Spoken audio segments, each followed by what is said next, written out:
At the conclusion of this neighborhood meeting, we will send this recording to the City of Franklin Planning Department, and they will post it to the city's website. So if you have neighbors who aren't able to attend, but they want to follow along and see the neighborhood meeting, they'll be able to go to the neighborhood meeting link on the City of Franklin's website and watch the video from there. My name is Greg Gamble. I'm a landscape architect and land planner. I'm a consultant to Erickson Senior Living. And we have a proposal we'd like to talk with you about tonight for a new master plan for a new Erickson campus. I'm going to hand the meeting over to Mary Ann Navarro, who is with Erickson Senior Living, and let her tell you a little bit about who they are. Hi, everybody. Can you hear me okay? Yes, we got you. Good. Thank you. I am Mary Ann Navarro, Director of Entitlements and Business Strategy at Erickson. And I should also be joined by Steve Montgomery, who's our Vice President of Development at Erickson as well. But I just want to say thank you all for being here tonight and for joining us. And I am excited to share more about Erickson, to have this opportunity to talk about our campus style approach to senior living and healthcare. So who is Erickson? As a company, our mission is to help people live better lives. And that mission statement really applies to our residents and our employees. We have been growing over the past 41 years. We've grown to be one of the top 5 leaders nationally in senior living. We are headquartered in Baltimore, Maryland, on our very first campus, which opened back in 1983. You can hopefully see this map here that kind of gives you a sense of those 11 states, the 11 states that we are currently in, and our network of 24 communities. And as I said, we're home to 28,000 residents. That number is growing, just like our 15,000 employee number is also growing. And I think just one other important thing to know or understand about Erickson is that we are a long-term owner, operator, manager of all of our communities, as well as the developer. So Erickson will be a part of the Franklin community for the long term. Next slide. Okay, I want to, oh, yeah, great, thank you. I want to talk a little bit about CCRCs, or continuing care retirement communities, which Erickson is one. I think the important information to know about CCRCs is that we provide a continuum of care for our aging residents, and that means that we offer residents care for life as their needs change. So that could include coming to live with us in an independent living unit, and then as their needs change, we are able to transition them to assisted living, memory care, or skilled nursing right on our campus. Another important thing to know about a CCRC and an Erickson CCRC is that residents must be 62 years old or older to live in our community.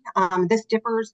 A lot of times we'll get questions about active adult communities where people can be 55 years old to purchase or to live in the community.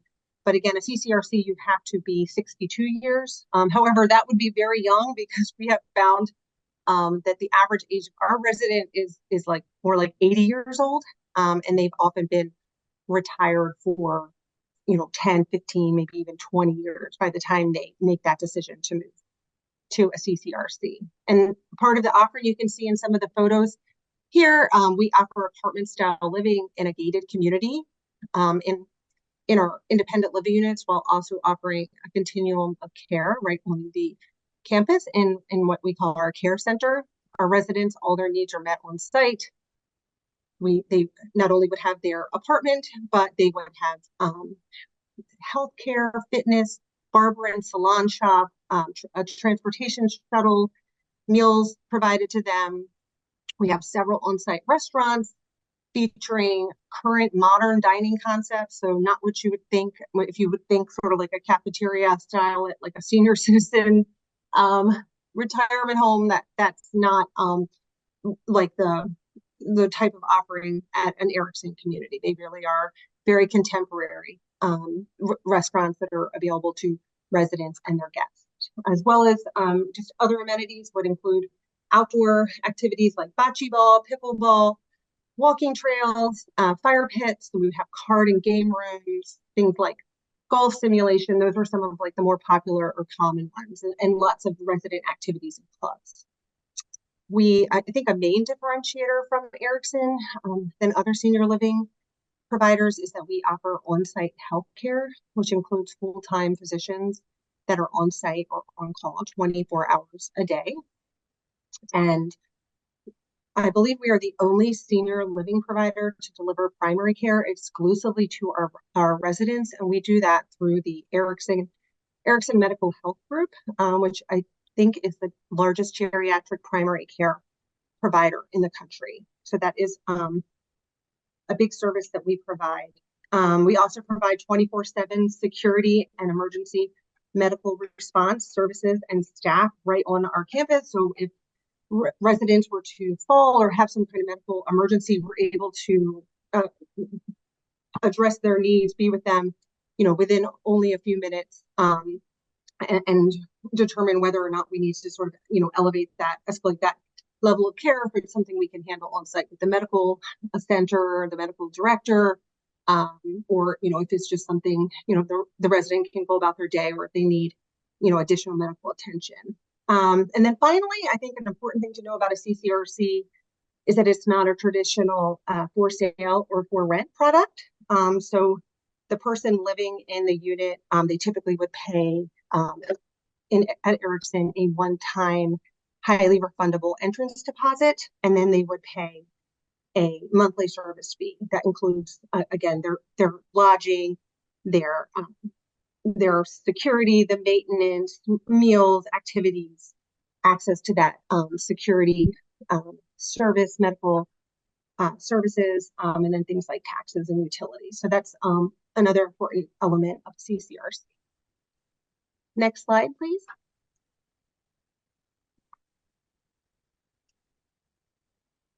Thank you.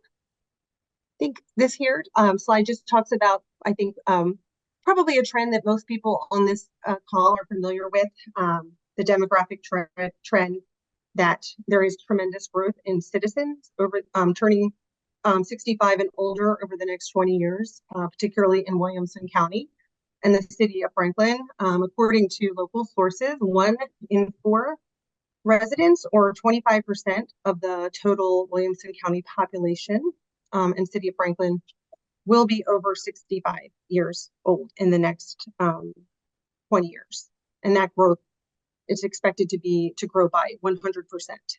And so we hope that through our Erickson community, we will just be able, we believe that we can serve these seniors, but of course we can only serve a small fraction of the housing and healthcare needs that we looking ahead with this tremendous demographic shift that's happening.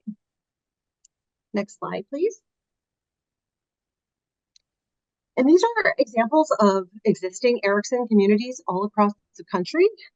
We hope to here to give you a sense of our scale. We are significantly larger than most CCRCs or senior living facilities as far as the number of units. But it also, we hope these slides will give you a sense of the quality of our architecture and the type of character that we're hoping to, and style that we're hoping to deliver. And we would, of course, design for the local Franklin style. We design each community to fit into the local character, so nothing is cookie cutter, while at the same time, just given our population, we take great care in designing for their needs, any needs that they might have, particularly like mobility or any other considerations for residents of this age group. And we feel that our commitment to this integrated healthcare and wellness, the approach and our approach to successful aging is really reflected in the design. And we hope that you'll see that too. And we build our communities really to help create the sense of community for our residents. And a lot of that a lot of that sense of community and belonging, and what makes an Erickson community so vibrant is really the scale of the community and that campus-like feel that we deliver. Next slide, please. An Erickson community provides a positive economic impact to the local area while also being light on municipal services. We closely track employment trends and wages as we enter a market, and we plan our new community to make sure that we are a competitive employer in the local market.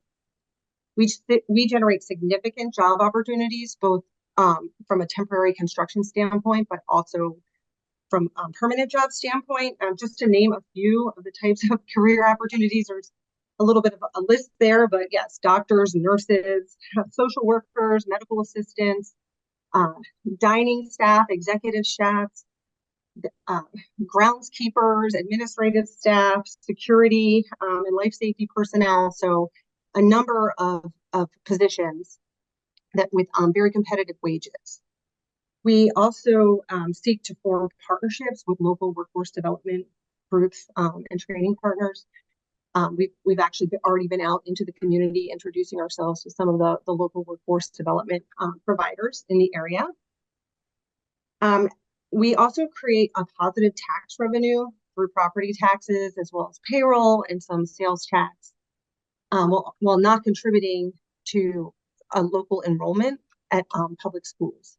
So while we're not contributing to the enrollment due to the age restrictions in our communities, we would expect to generate significant revenue for local public schools. And our use is among the lowest, just to add, in vehicle trip generation due to our residents not needing to go to work. So any trips that they are taking are off-peak hours, and then our staff shifts are staggered over the 24-hour a day period. And then I think this photograph here, I actually snapped that photo at our Windcrest community, and it just shows a giving campaign that our residents were fundraising for, and it was really a staff appreciation fund. So I know they got over $400,000 in that particular campaign. So they exceeded their goal, and they got even more than what's listed on that. And that's every year. That's like at the holidays. Our residents also contribute to a scholarship fund for the dining staff, and most of them are high school students, for the wait staff, and they provide scholarships so that staff can go to either a college or a vocational training program, after they graduate from high school. So our residents are very engaged, and they want to give back. So just all of this information, I hope it kind of demonstrates that we're both a low impact user, but we are a high value member of the community, especially compared to other types of development that could come into the area, like a mixed use or single family residential project. So thank you for listening. A lot of information.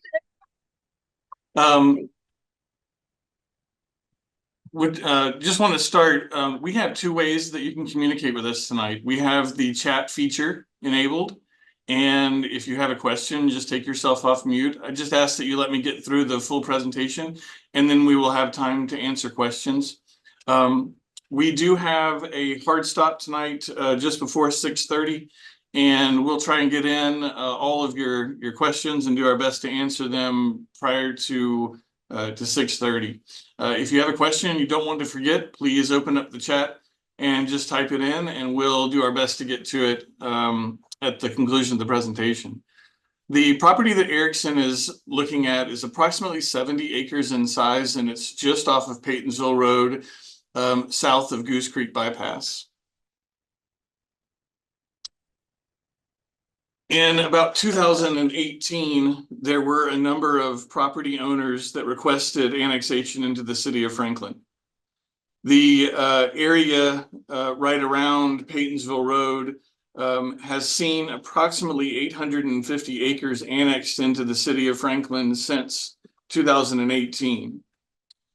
This red line that you're seeing here on the left was the proposed, or is the current alignment for Carruthers Parkway on the major thoroughfare plan. Upon the annexation of many of the properties that are along the edge of the city of Franklin city limits, the city is contemplating a new alignment for Carruthers Parkway. To adopt this new alignment that you're seeing on the right side into the major thoroughfare plan, it would require a vote and approval by the City of Franklin Planning Commission. So as you're kind of tracking through this process with Erickson and their planning, you'll also hear reference to the major thoroughfare plan and the Carruthers Parkway alignment. If you have questions about this, you can certainly reach out to the City of Franklin Engineering Department, or you can contact me outside of this as well, would be fine. So Erickson's master plan is located in an area that the City of Franklin has identified as having growth potential. However, it's somewhat short on infrastructure, and I know that you are all familiar with this area and understand the need for additional infrastructure. The city has plans to extend Goose Creek Bypass all the way over to Long Lane in this east-west direction. They're also planning the extension of Carruthers Parkway south, and that extension would one day cross over I-65 and connect over to Lewisburg Pike, creating a loop around this kind of southern end of the city of Franklin. We know that there will be road improvements to Paytonsville Road. Paytonsville Road, according to the city's major thoroughfare plan, is to go from a 2-lane road to a 4-lane median divided road. We know that there would be some slight alignment of Paytonsville Road along the southern kind of east-west portion where the requirements for the City of Franklin roadways would need to adjust some alignment. We have prepared a traffic study for Erickson. That traffic study has been submitted to the City of Franklin. It is currently under review. We don't know today what road improvements will ultimately be required by Erickson or by the City of Franklin that Erickson would need to complete. And we don't know the full extent north-south on Paytonsville Road of the improvements, but we do anticipate that there will be road improvements necessary for this proposed development. We will know what those are prior to the Planning Commission meeting in December. So it's a part of the process to file plans, to file traffic studies, to have the city engineers, the third-party engineer review those studies and then provide input. The determination on what road improvements are going to be required is up to the City of Franklin, not up to Erickson. There is also a need for a new water tank. We're showing the location of that water tank here, just to the east of the Williamson County Ag Center. And that new water tank would be a 2 million gallon water tank, and it would serve everything to the south of the Goose Creek Bypass extension that is in the Mill Crofton Water Utility District. There is a requirement to extend water mains from this water tank south along Paytonsville Road, and that would be the new main that would provide water service for this area. This area along Paytonsville Road has 2 different height policies. On the west side of Paytonsville Road, the height policy is for a maximum of 12 stories. That is the Berry Farms Reams Fleming property. On the east side of Paytonsville Road, the height policy is a maximum of 6 stories, and that relates back to transitioning of heights, intensities, and development pattern within this area. The policy for this property is regional commerce. I like to describe the regional commerce district as those uses that are in the Cool Springs area. So it could be a mixture of office, retail, commercial uses, and you see a lot of that on the Berry Farms Reams Fleming Master Plan.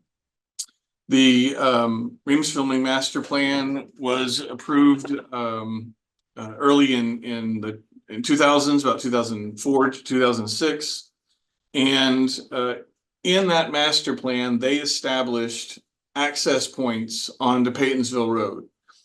Erickson has a requirement to respect and maintain those access points to create four-way intersections. We have two access points into the Erickson development. One located here just to the north of the creek, and then the southern one aligns with where Caleb's new office is located. So we have those 2 points of access. Erickson is providing a private street with public access easements on it through here. So this would not be a City of Franklin public street, but it has to be designed to City of Franklin public street standards. So you will see sidewalks on both sides of the street. On the west side, we are proposing two small lakes that would parallel Paytonsville Road. The buildings along Paytonsville Road are set back approximately 200 feet. And that really is in response to the somewhat rural corridor character that you see along Paytonsville Road. We want to maintain the view shed, the vistas, the drive experience down Paytonsville Road without having buildings that are set right up along the edge there. So providing a little bit of relief, pushing the buildings back. This is a gated community.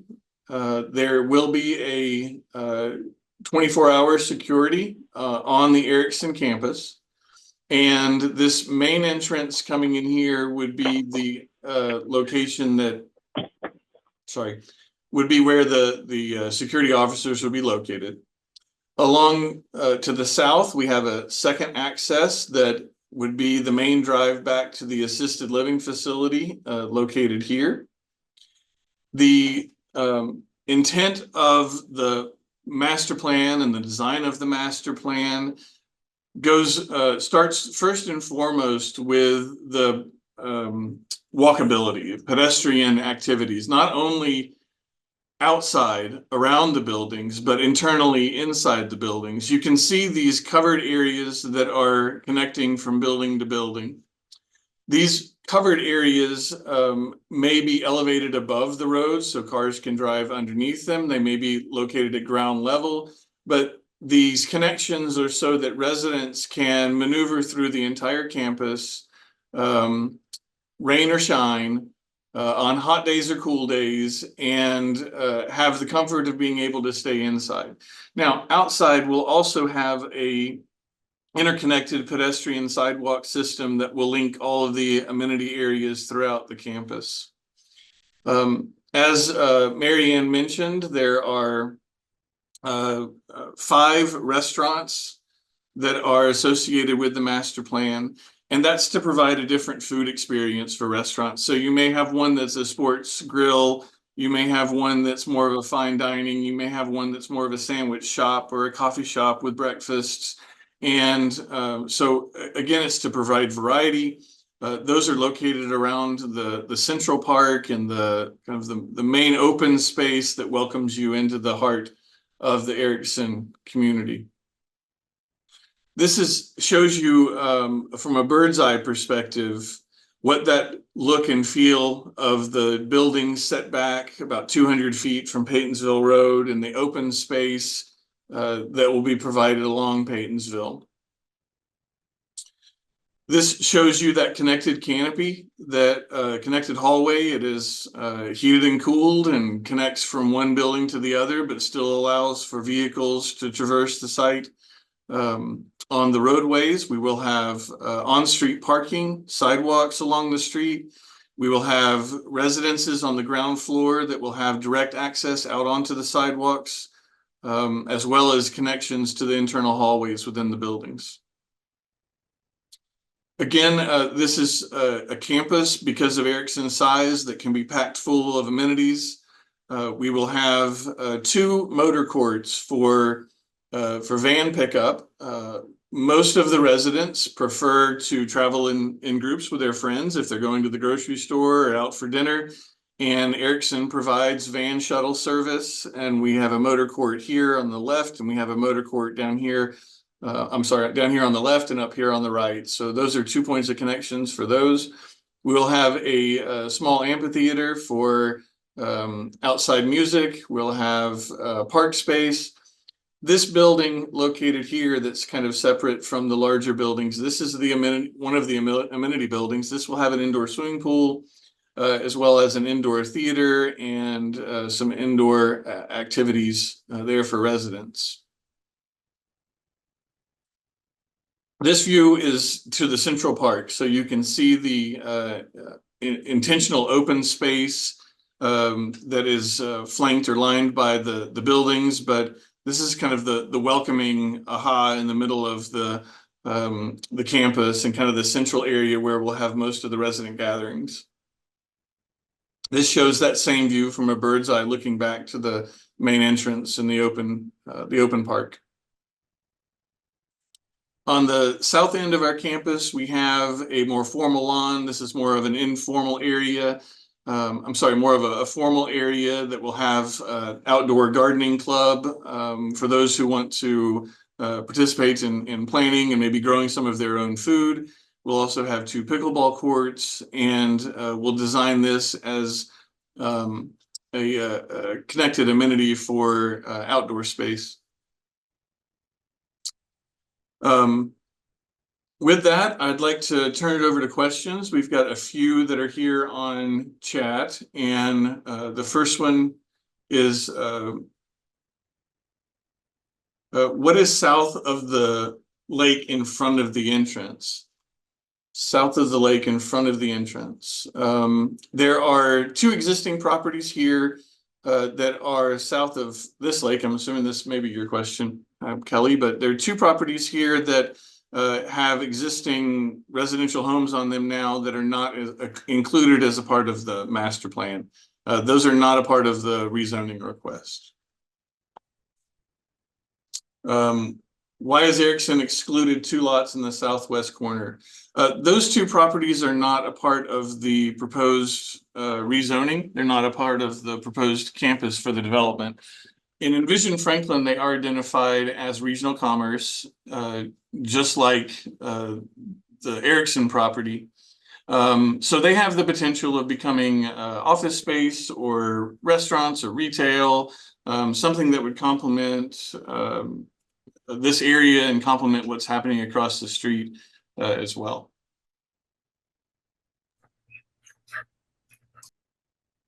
And if you have a question, feel free to take yourself off mute. How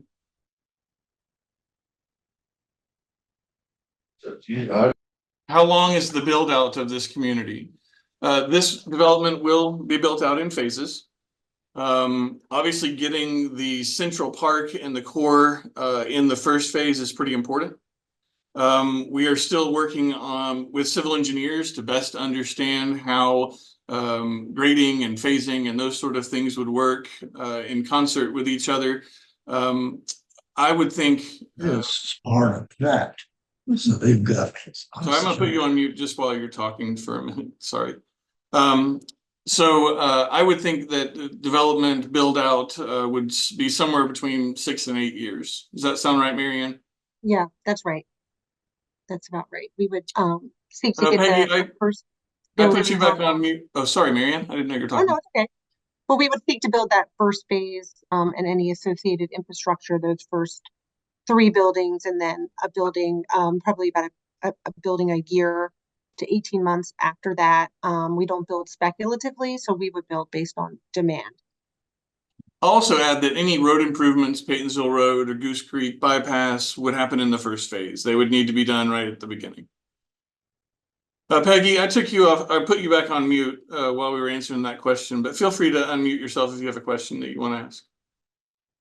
Okay, I do have a question. And that has to do with the quality of care for the people who live here.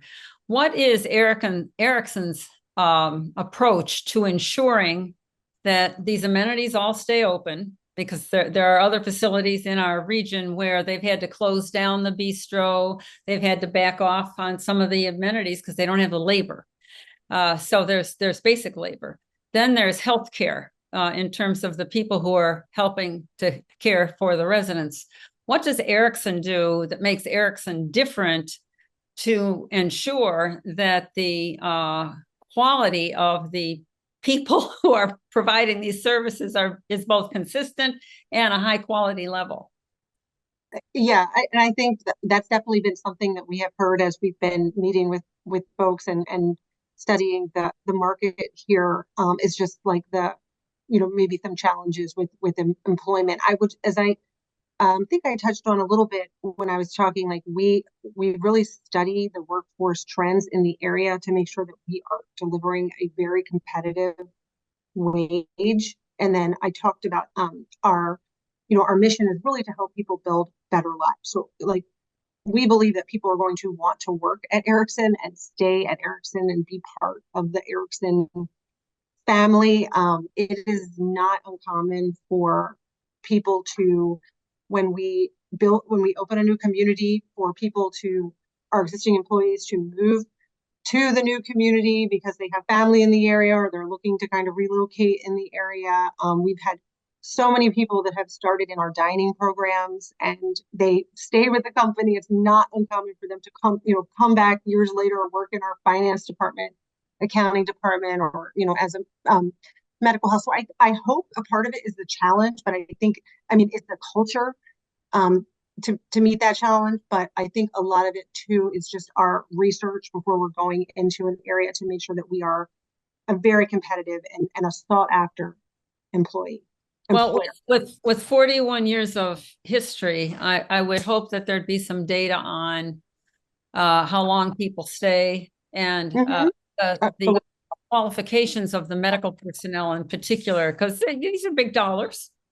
And so when you say that there'll be on-site healthcare and even offering primary care, is that full-fledged MDs, or is that health practitioners these days, or what is the quality? It's the quality of care I'm asking about. Yes, we would have probably a community of this size. We would have at least 3 to 4 full-time physicians. Again, I mentioned the Erickson Health Medical Group, so we have our own physicians practice, and we have a medical director at each campus. But we would also have nurse practitioners, the support staff, the care coordinators, the social workers, certified nursing assistants. But we would definitely have MDs and nurses. We employ a number of nurses as well, because we have our own geriatric primary care practice. And we also work closely with local healthcare institutions. We've already reached out to Williamson Health. Certainly employees, certainly residents would, they may want to keep some of their existing doctors in the area. And we develop strong relationships and partnerships with the healthcare community and system in the local area. Thank you, Peggy. We have a question on chat. Will sewer be available to surrounding properties that Erickson will be bringing in? When the master plan or the construction plans for water and sewer are reviewed and approved by the city of Franklin, they do require access easements and cross access to that sewer main for adjacent properties. So that is a requirement by the city of Franklin, yes. We have another question. So the new proposed Goose Creek extension now removes the previous proposed Long Lane cul-de-sac in front of the crest. Not exactly sure I'm following what that means. I'm not aware of a Long Lane cul-de-sac. I know, the proposed Long Lane cul-de-sac, sorry, it's still there. Yeah. Yeah, Okay, it's still there. Can you hear me, Greg? I sure can, Kelly, yes. Okay, so sorry, you went away. So they're still proposing to do the cul-de-sac at Long Lane, the crest. So those people will have to go back out. So both of those, That's both what of it those looks like. proposals have a cul-de-sac at the crest. Okay. That's It what was it too looks like small now, for I my eyes. I understand. couldn't see it earlier. No problem. Okay. Okay. Thanks, Greg. Sure. Let's see, Brian, you have a question. You mentioned gated. Is there any plan for mixed-use commercial space, restaurant or other, that is open to the public? All of the amenities for Erickson within their campus are private for residents. Unless you are a family member coming to visit, would you be able to go and eat at the restaurants? So.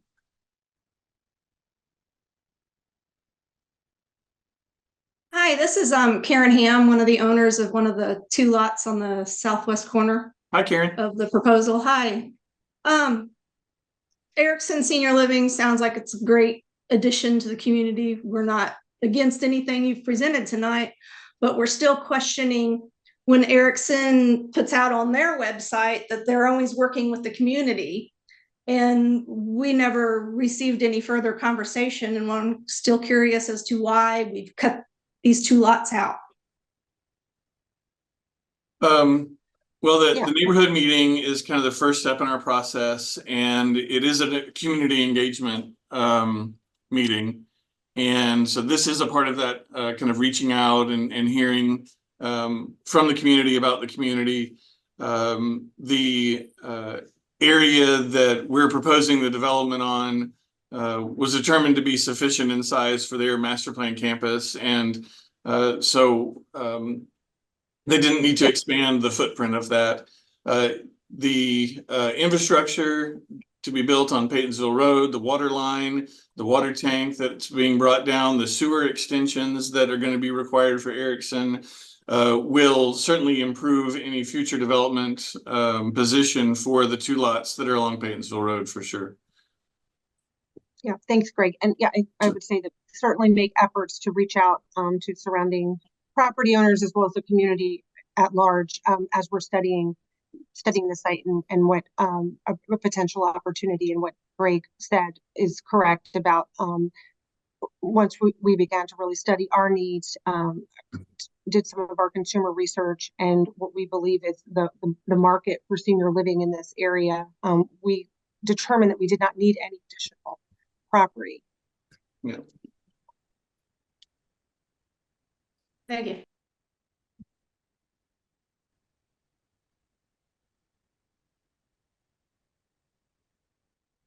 Any other questions? I don't want to skip anybody. Let's see, we have one here.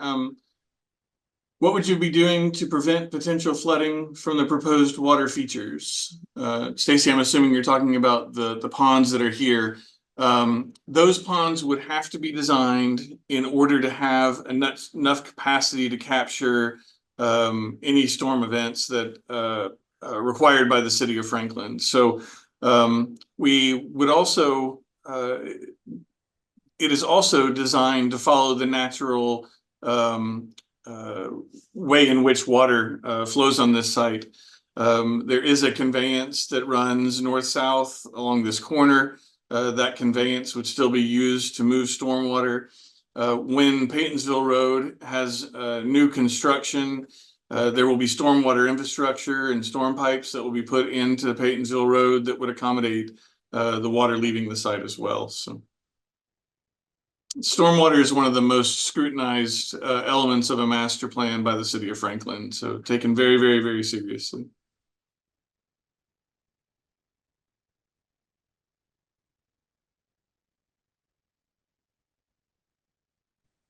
I'm new to the area and live in Berry Farms. Can you tell me exactly where this is? Sure. Relative to Berry Farms. Sure, no problem. So if you cross over I-65 right on Goose Creek Bypass, you go past Long Lane, and right now you turn a hard right at the fire station. So if you turn a hard right at the fire station here, it is probably about midway down to where K-Love's office is. So about halfway point would be where this is located. Okay. Does that help? Yeah. Thank you. You're welcome. Any final questions? I don't want to miss anybody. Again, and what was the time frame again that you're hoping for? It would really be like a few years out before we would even have that opportunity to break ground. We're just beginning the zoning and entitlement process, which will likely take us into the springtime. And then if successful, then we would have about 6 months to a year of final design and engineering, and then it would be another more than probably about 30 months of So construction. we're looking at 4 or 5 years. Yeah, we're there's looking a- like for the first there's phase. a- We're looking a little there's a- ways out, but we would of course develop like a presence in the area to begin sales and marketing. There's another facility being built in Spring Hill called Bell Springs, which I'm sure you're very aware of. Can you explain quickly what you think the differences are between this village and Bell Springs? I would like an opportunity to look up Bell Springs, actually. Like some things that we would be looking for. I think like just probably the most similar community to us that I'm aware of in the area would maybe be the Heritage in Brentwood, as far as it being a CCRC entrance deposit model. Bell, So yeah, I will Bell- definitely. Bell Springs is going to be a CCRC as well. Okay. Okay. Yep. So I think it would probably be, our scale is something, in our healthcare are probably the biggest differentiator. Well, thank you very much for your time tonight. We really appreciate it. If there are no more final questions, we'll conclude our neighborhood meeting. Hey, Greg, this is Karen Ham again. One Yeah, final Karen. question here. Uh-huh. So what would be the next step for myself and the lot next to us for us to voice our concerns of our existing homes being left in front of this community The livability. and the livability of being in those lots while all this is going on? Is that, Here. do we express that to the planning commission or? We'll be presenting at the City of Franklin at the Joint Conceptual Workshop at 5 p.m. on October the 24th. We are currently on schedule to be at the City of Franklin Planning Commission meeting on December the 12th. Okay, Following the Planning Commission meeting, we would have board and mayor and alderman meetings in January, February, and March. And Karen, I think my email address is with that letter that was sent. Feel Yes. free to email me any questions that you may have. And if your question is, hey, keep me posted on the schedule, I'll do my best to do that. It's no problem. I appreciate it. Yeah, sure. Thank you. All right. Thank you, everyone. Appreciate it. Thank you so much. Yep. Thank you.